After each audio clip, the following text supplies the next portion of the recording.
வணக்கம் நண்பர்களே, நேத்து போட்ட காணொலியில் பார்த்திருப்பீங்க. நம்ம குமார கோவிந்தன் வந்து கேஸ் ஸ்டவ் எடுத்துட்டு போய் வாஷ் பண்றது அதேதான், சேம் தான். கொஞ்சம் கண்டினியூவா பண்றேன். கொஞ்சம் லென்த் வீடியோ இல்லையா, அதனால எதுவும் நினைச்சுக்கிட்டாதீங்க நண்பர்களே. தலைவனால வந்து கிளீன் பண்ண முடியலையாமா. அதாவது சில்வர்ல ஒரு தேய்க்கும் கருவியை வாங்கிட்டு வரலாம் கடைக்கு போயிட்டாப்புல தம்பி.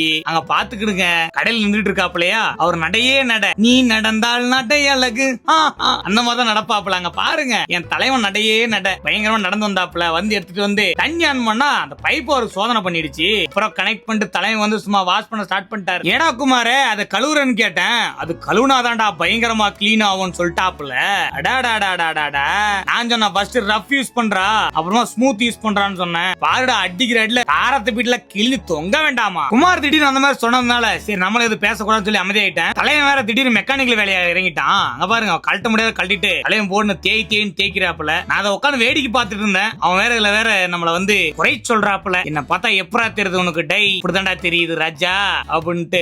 அப்படியே ரஃப் யூஸ் பண்ணக்குள்ளதான் அப்படியே கிளி தேய்ப்பாப்புல அந்த சில்வர். நண்பர்களே, நம்ம தலைவன் பயங்கரமா கிளீன் பண்ணி வச்சிட்டு இருக்காப்புல. தண்ணியா ஊத்தி சும்மா தெளிக்க விடுறாப்புல பாருங்க. ஆனா என்ன ஒண்ணு, சைடுல அங்கங்க பிளாக்கா இருக்கு. சரி இருந்தாலும் இவ்வளவு பெரிய நல்லது பண்ணிருக்காப்புல இல்லையா. ஆனா தலைவனுக்கு ஒரு சல்யூட்டை போட்டு தேங்க்யூ நண்பா. இந்த காணொலி உங்களுக்கு ரொம்ப பிடிச்சிருந்தா மறக்காம ஃபாலோ சப்ஸ்கிரைப் பண்ணிக்கங்க நண்பர்களே.